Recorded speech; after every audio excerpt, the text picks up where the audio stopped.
if you're ready to see what I have to show you, but unfortunately the two of us have very little time. They're coming for you, and I don't know what they're going to do if they find you. I can help you, but only if you do exactly as I say. Watch this video, and perhaps you will have a chance. Good luck.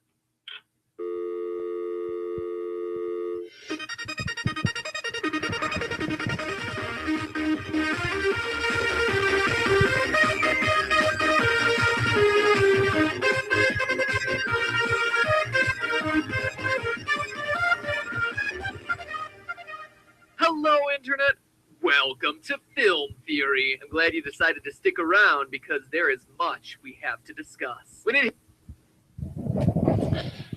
Hello, Film Theory. This is Mad Cat, and yes, there is much to discuss. Now, you may undoubtedly be aware that I am emulating you, as imitation is the best form of flattery, and on the internet, salesmanship counts for something. Now, I don't exactly have your resources, so I hope you don't mind that I'm borrowing yours. Now, I'm quite a fan of yours. Have watched most of your videos on game theory and the transition to film theory. I enjoy what you do, even if I don't agree with most of your conclusions. While I'm at it, you don't know that theory is a predictive model of truth and not an assumption of facts. Perhaps you should be called a game hypothesis and film hypothesis, although that doesn't sound as good. So I log into my YouTube and see that you've made a new video, and it's on something that I know a lot about, the Matrix trilogy. Now, I'm not just some random fan of the Matrix. I've done a lot of deep study on it, as I was a part of the Matrix Online beta. Yeah, that's not something you can really say with pride. And while we waited for the Matrix Online to become online, in the forums we discussed the films to death. I must admit, out of all the wild hypotheses out there on the film, yours is rather unique, and dare I say, ballsy. I further admit, you've brought up some interesting points. However, I feel that you've grossly overlooked many details to try to fit everything within your conclusion. As I mentioned in your comment field, I think you're onto something. But perhaps with your mind and my mind combined, we can uncover the truth of the Matrix. There is no Matrix. That would be so cool if that was the twist, but it's not. How about you tell us what the Matrix is? In theaters in 1999, The Matrix was unlike anything anyone had ever seen before.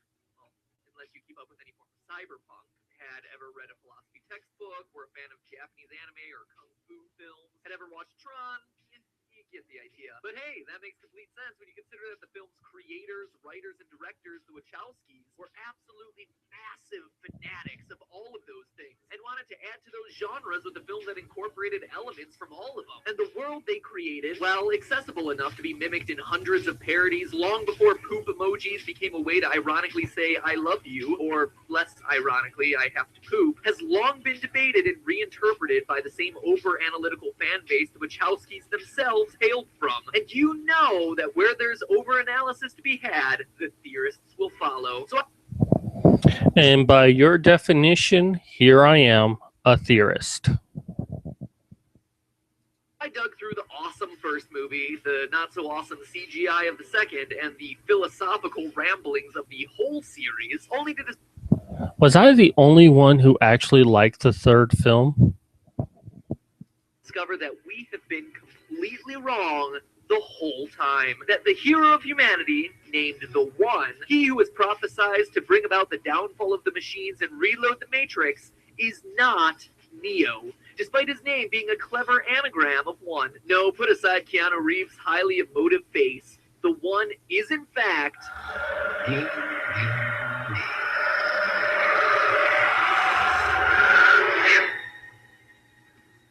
me too. Agent. Nice theory there, but you are wrong. Smith, the cold-hearted, murderous hater of humanity and the bad guy trying to stop Neo, is in fact the hero who sets in motion the destruction of the Matrix and humanity's freedom. Let's see how far this rabbit hole goes. Now I'm going to assume you need a bit of a refresher on what the heck this trilogy is about beyond white dreadlocks and Christ imagery. So let me do a real quick recap for you first. In the first movie, we meet Mr. Anderson. I can't do it. I can't do the voice. In the first movie, we... Mr. Anderson. Yeah, I can't really do the voice either. We meet Thomas Anderson, a hacker codenamed Neo, who is disillusioned with his job, his life, and reality itself, until mysterious messages lead him to Morpheus, who totally blows his mind when he tells him that the world as he knows it is a computer simulation, and humanity is enslaved by machines who use this digital reality, or the Matrix, to keep humanity submissive while they harvest their body heat for energy. Turns out Neo is the subject of a holy prophecy. He is the One, humanity's savior, who has the ability to transcend the laws of this digital reality in such an advanced way that he can do amazing, epic, not at all ripped off from Dragon Ball Z-esque things. All hail the coming of the One and the destruction of the Matrix, right? Well, as the architect explains in the second movie, in a monologue that's gone down in history as one of the single most confusing things ever said by an actor in a major plot. I personally like how you did that with all the flipping off. Kudos on that one. I wish I had that kind of video editing skill. Blockbuster ever, Neo's special status is all part of the machine's master plan. You see, another name for the One is the Prime Program. He's the result of an imperfect system. You know how when you divide numbers together, you sometimes get a remainder when they don't divide in perfectly? The One is basically all those remainders glommed together into a big number ball. And as long as he exists, the Matrix will remain imperfect and gradually descend into chaos until it crashes and destroys all of humanity, including... This is actually wrong. While Neo is a remainder of a complex problem, it is a flaw that was built into the system that allowed people to subconsciously choose the reality of the Matrix, while a small anomaly of people could knowingly not accept the Matrix and allow themselves to change it. However, this person is not necessarily the One, as we saw the children in the Oracle's apartment doing mind-bending stuff. Something to think about there. Including its last stronghold, the sweaty dubstep-fueled rave cave of Zion. Long story short, humanity will be extinct. In order to prevent this, the One's code needs to enter the source, which allows the Matrix to reload and everything to become perfect and stable. Eventually, Neo goes to the source, jacks in, fights Agent Smith, an AI program tasked with keeping order in the system, loses, or wins? And since Neo is plugged into the source over at Machine City, the anomaly goes bye-bye and the Matrix is able to finally be reloaded, bringing peace to the struggle between man and machine, with blind Jesus Neo being carried off into the light. The end, clear as mud. But what's easy to lose amidst all the black trench coats and bullet time effects are the details. For instance, let's look at the aforementioned prophecy. Quote, when the Matrix was built, there was a man born inside that had the ability to change what he wanted, to remake the Matrix as he saw fit. It was this man who freed the first of us and taught us the truth. When he died, the Oracle prophesied his return and envisioned that his coming would hail the destruction of the Matrix and the war, bring freedom to our people. And all right, so the next few bits, it's going to be a little bit of me talking and less video.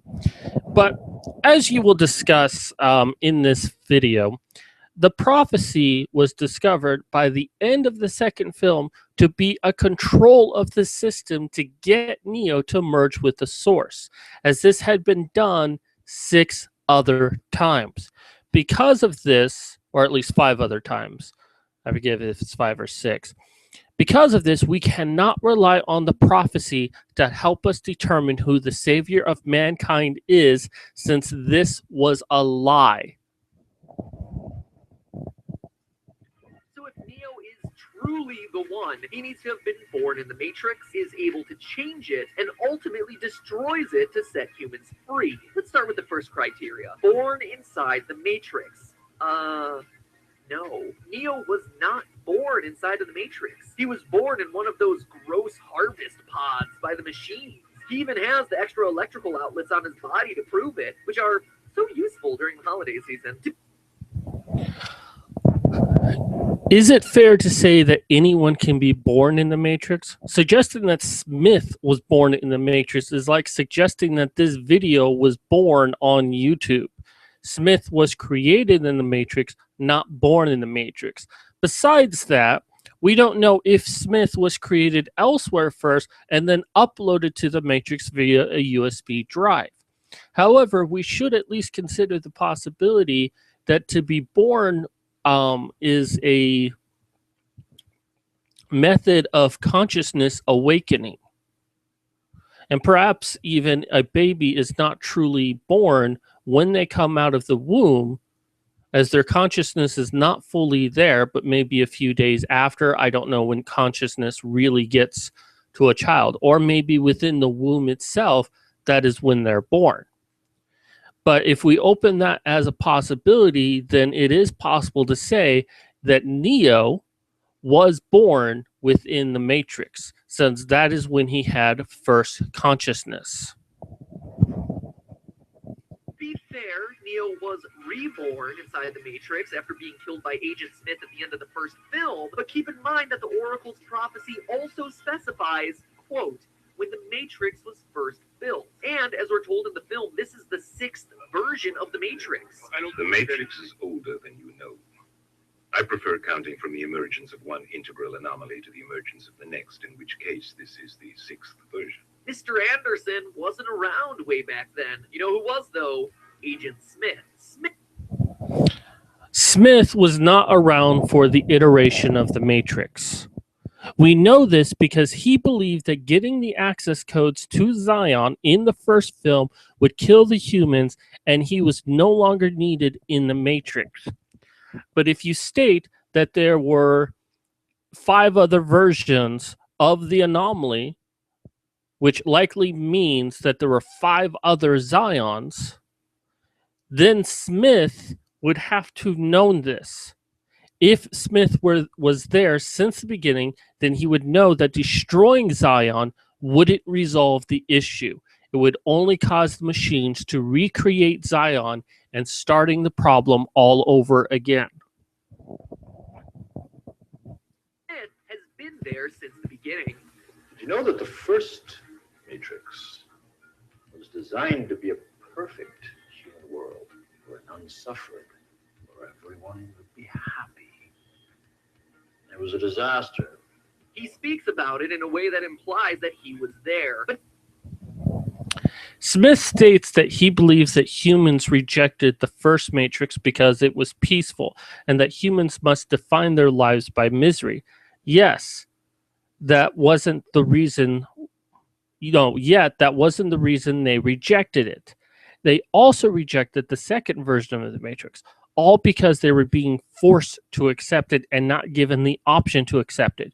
You'd think that if Smith was there since the beginning, he would know that. not only that, he goes so far as to call the Oracle Mom in the third movie. You would know, Mom. So, despite him being just a computer program, the idea of birth still applies. But look at it a different way. At the end of the first Matrix, Neo jumps into Agent Smith, destroying him from within. But that moment fundamentally changes Smith. I don't think it's fair to say that Smith was destroyed in this scene, and that only that his shell was destroyed. His program still remained intact. And this is further supported by the beginning of the third Matrix film, when the Oracle states that her shell was destroyed, but her program remained, and she had to reform a new shell.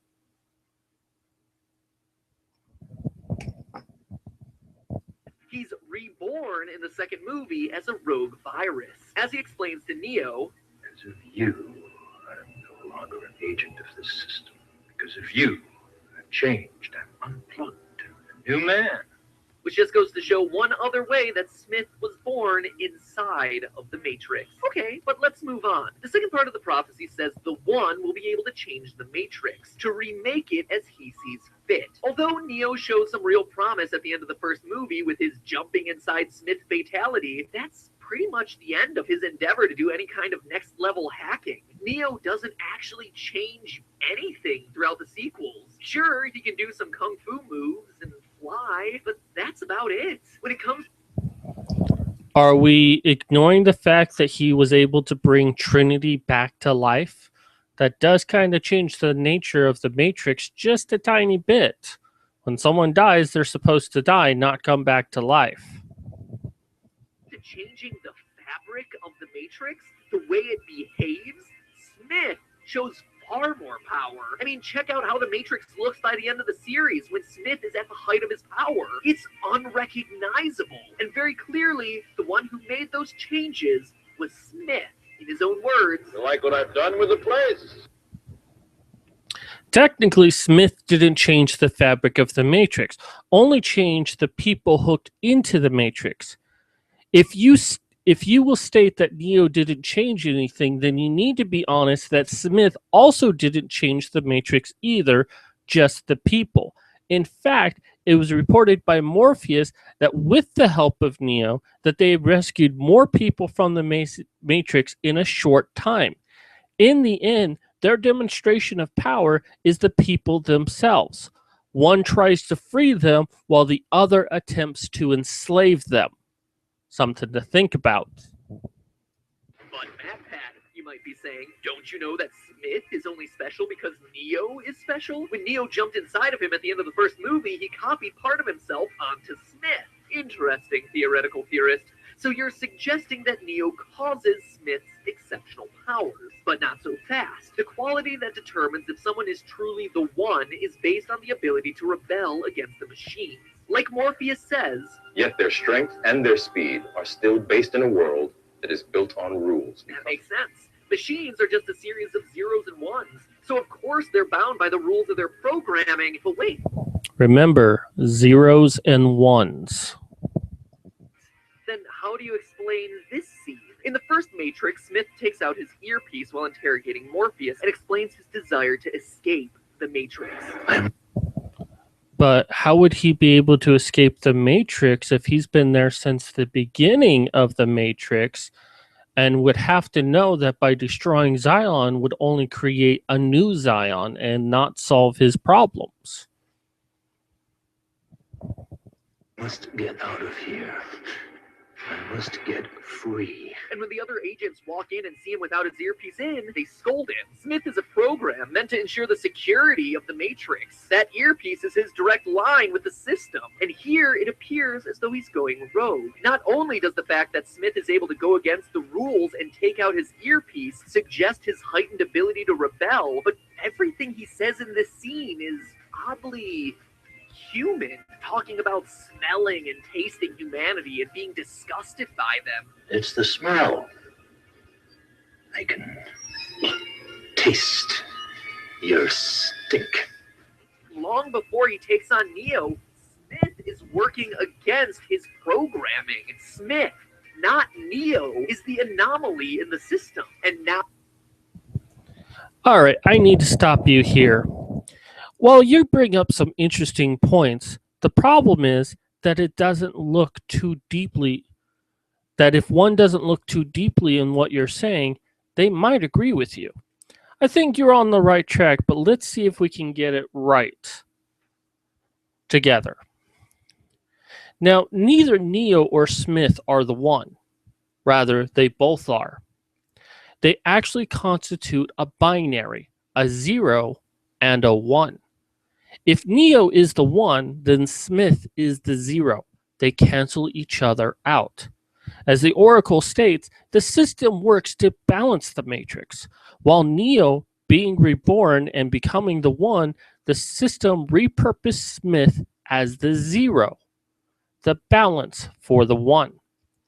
As the Oracle said, Neo was waiting for his next life.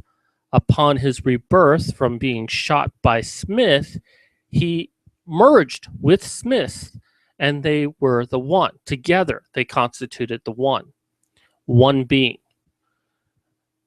Upon leaving him and destroying his shell, but not his program, as I mentioned before, the system repurposed Neo's code with Smith's codes to create a new balance. The prophecy was formed of control to get the anomaly to merge himself with the source willingly. Because of this, we cannot hold the prophecy stated by the oracle as anything more than the manipulation by the system. However, the oracle was up to something. When Neo met with the architect, Neo was supposed to merge with the source, but he didn't because of his love with Trinity. And who was it that told Trinity that she would fall in love with the one? That's right, the oracle. The problem is that each of the previous anomalies always chose to merge with the source. Their love of humanity decided their decision. In order to change this, she had to get the anomaly to have love for an individual over the rest of humanity. To add to this plan, she needed a counterbalance, something else to direct the flow of events, and thus she created a program capable of acting against his code, Agent Smith. Agent Smith is possibly a new program. This is evident by him telling Morpheus that once Zion is destroyed, there's no reason for him to be in the Matrix. However, if there have been 5 other incarnations of Neo, which also means that there are 6 other Zions, this means that Smith is not aware of this fact, as I've mentioned before. Either Smith is a newly created program, or his memory was wiped between the versions of the Matrix, only believing that the rebel humans remain and he had to kill them, even if it was the machines that put them there in the first place. In this case, the Oracle likely changed Smith's programming or created a brand new agent. Either way, upon touching the source, when Smith's shell was destroyed, Smith knew everything and wanted the cycle to end by destroying everything. So 2 fragments working in tandem, mostly against each other, but towards the goal of stopping the war between the machines and humans. The Oracle knew that peace could only occur if a drastic situation presented itself.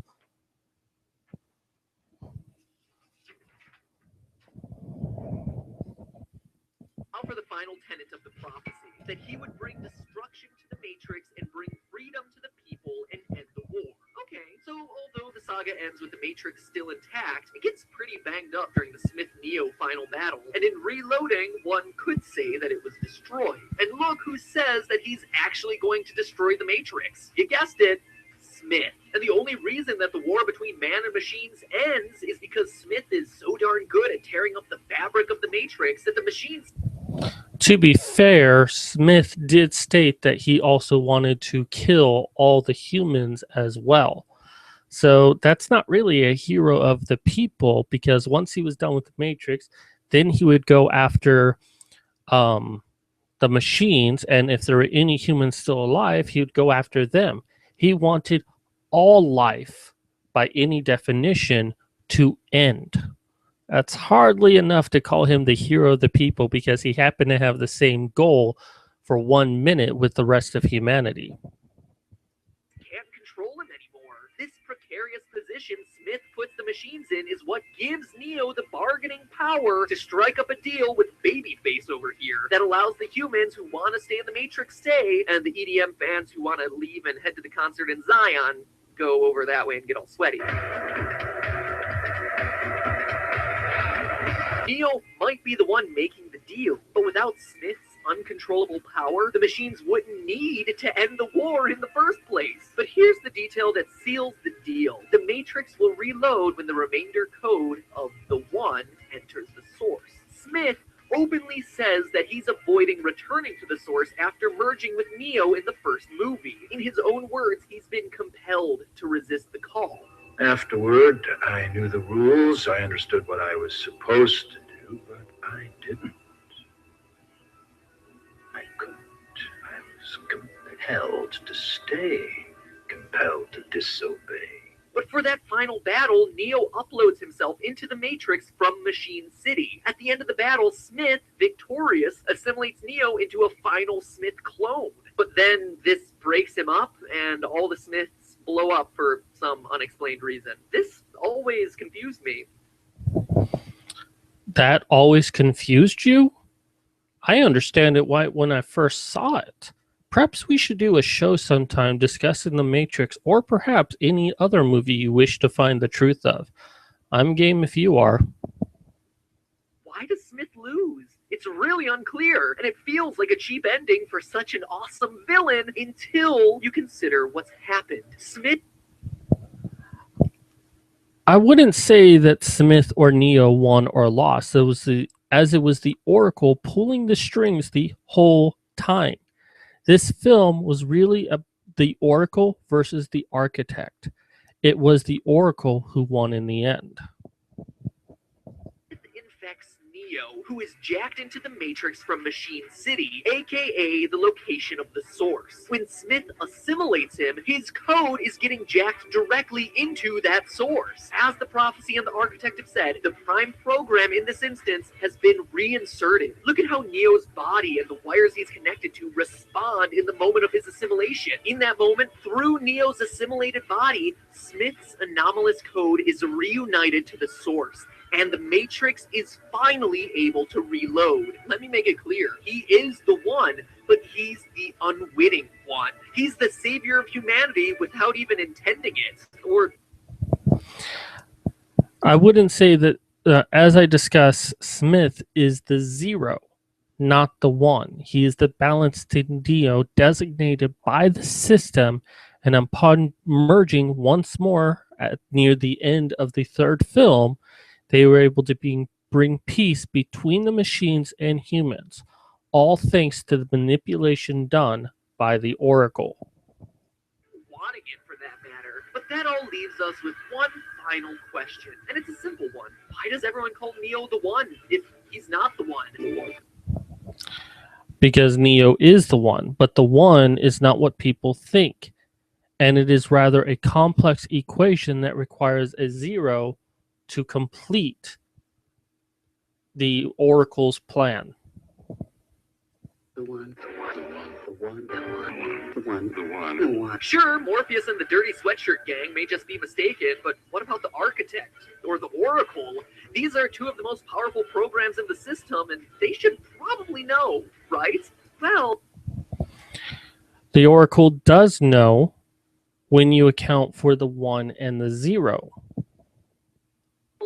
one of them does. In his rambling speech, the Architect says it was the Oracle who created the One. Not only does this strengthen the whole mom argument with Agent Smith from Earth, The Architect doesn't say that she created the One. He states that she suggested the idea that the Matrix be built that 99% of the people, or 99.9% of the people, accept on a subconscious level, leaving less than 1% of the people didn't. This led to the system creating the One.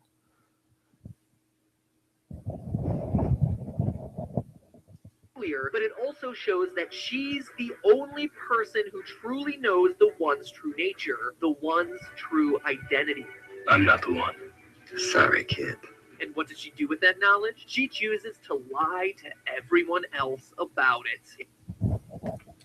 Interesting that you acknowledge that she lied, and yet you still believe that the prophecy is a basis of truth. In the final lines of the franchise, the Architect and Oracle meet in the Reloaded Matrix, with the Architect saying, You played a very dangerous game. "What's he talking about? What is this dangerous game?" Well, it's a reference to the lie. She told everyone that the One was Neo when she knew it was Smith. The lie that she told was for Neo to meet the architect by telling him that it would lead to the end of the war. How did you miss that? Why would she do this? She says in these final moments that she wanted change. But what does that mean? Well, it was the only way that she could get peace. Had the machines known it was Smith all along, they would have assimilated him into the system earlier, and the war between humans and machines would have continued. But by I agree here. misleading everyone into thinking it was Neo, it allowed Smith to threaten the fabric of the Matrix, to the point where the machines had to make I don't agree here. a deal of peace with Neo. Creating an elaborate lie was the only way to truly change the system. I agree here. The dangerous game was allowing a rogue program like Smith to get as powerful as he did. Boy, did she do a good job of covering I agree here. up the truth, since it fooled all of us too for over a decade. Agent Smith, that rainbow over there is for you, buddy. You truly I don't agree here. Besides, Sati said that it was for Neo. are the one. But hey, that's just a theory, a film theory, or a film hypothesis. Thanks for watching.